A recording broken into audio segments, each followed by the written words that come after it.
brother Peter and I went fishing in Montana. The fact that we went all the way out west to catch a few trout was significant, but even more so was the fact that this was the first time he and I had done anything together in 40 years. Peter's 2 years younger than me, and as kids we did all sorts of brotherly battles, wrestling matches, sword fights, King of the Hill.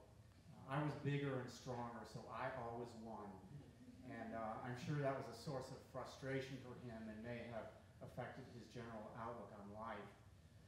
We were both frustrated with my father, who was a conservative Republican and just could not fathom the lifestyle and politics that he and I adopted in our teens.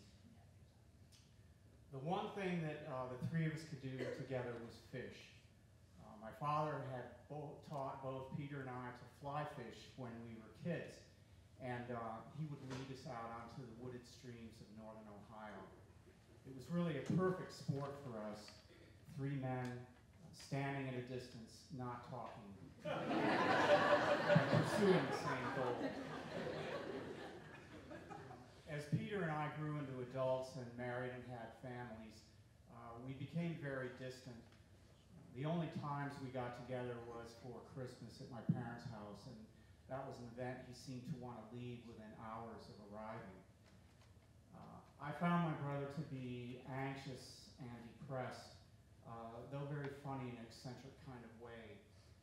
Peter was the kind of guy who, when he wanted something to eat, he would rifle through all the cabinets, pulling out plates and silverware and cereal and milk, and leave all the doors open, because to close them would delay for an instant his sense of gratification.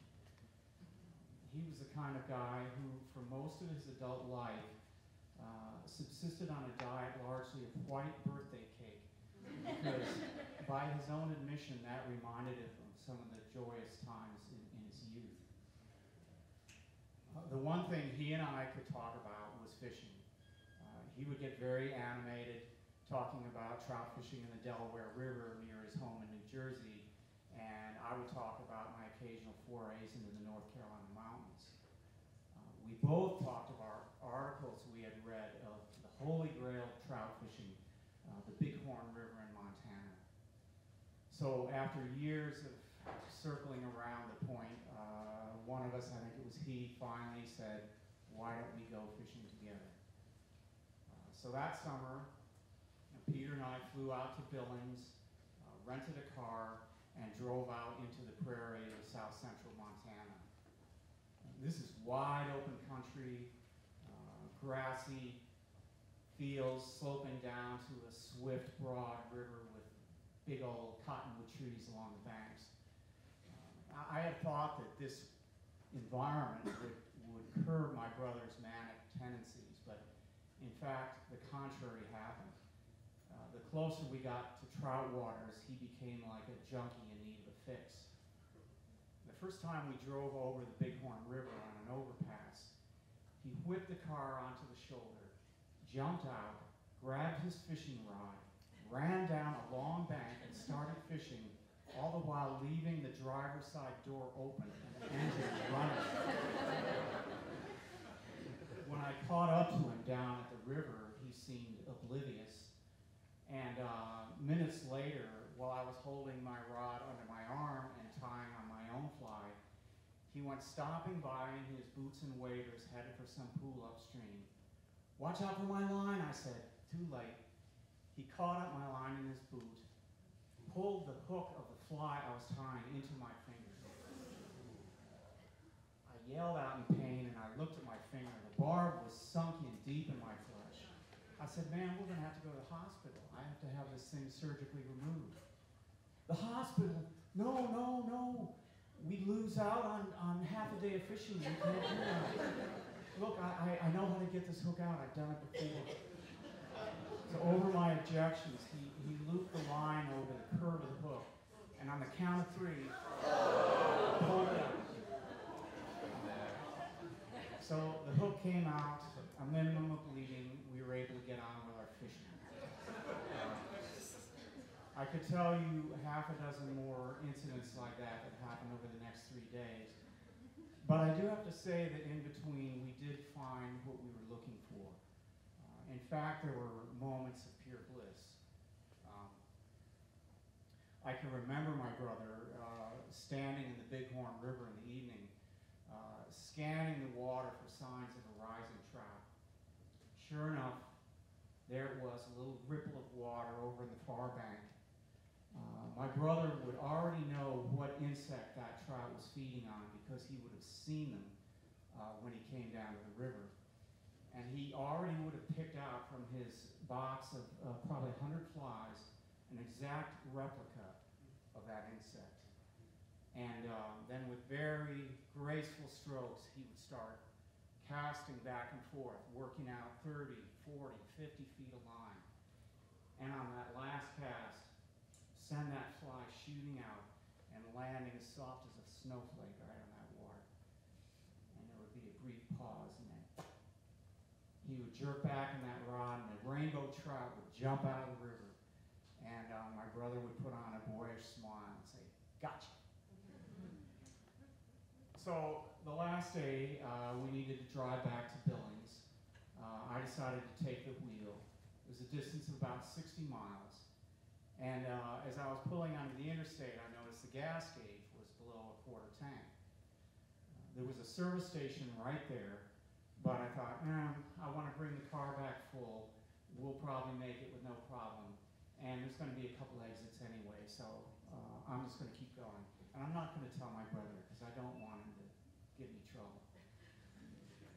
So we're driving west on the interstate through the prairie. There's not a town in sight. Couple of broken down ranches with some old hay truck rusting in the field. And the light comes on in the gas station. I figure I need to tell my brother. What?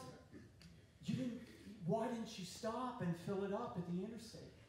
I said, we're going to make it, Peter. Don't worry. We got a couple gallons. There'll be some exits if we have to stop. But he became like a caged animal. His eyes darted back and forth from the gas gauge to the horizon. He goes, we're going to run out of gas. We're going to miss our plane. My wife's going to kill me.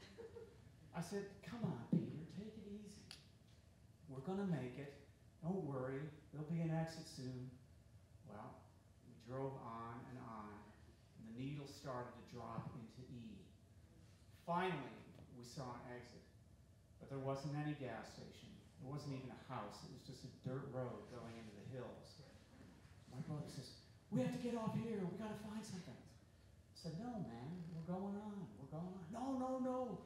I demand that you get off here. So I pulled off the road, drove down on this dirt road. I said, this is not smart. This is really not smart. But finally, we did see a farmhouse.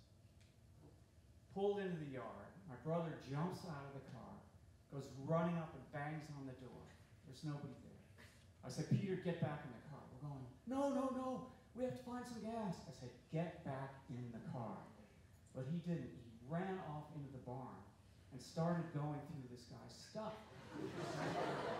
Now I'm freaking out. Turning in circles, looking at these hills. I just know there's a rancher on his ATV who's sighting into this 30-yard right now. My brother comes running out with a gas can. I said, stop. No. Runs up to the car, opens the tank, pours the gas in, takes out a 20 bill, sticks it in the handle, puts the can in the dirt, and says, go. So we made it back to Billings and caught our flight. But I was so angry that whole drive back, I was just shaking. I was mad that he didn't trust me and scared thinking about what could have happened to us. I said, I am never going on a fishing trip with Peter again. I'm tired of doing battle with my brother. But that plane took off and we flew out over the prairie, and I looked over at my brother, and there he was, head leaned against the window and already asleep. And I thought, this is the only brother I have. This is our relationship. And I thought of those good times in the river, and I said, we got to go back. And every year since we have.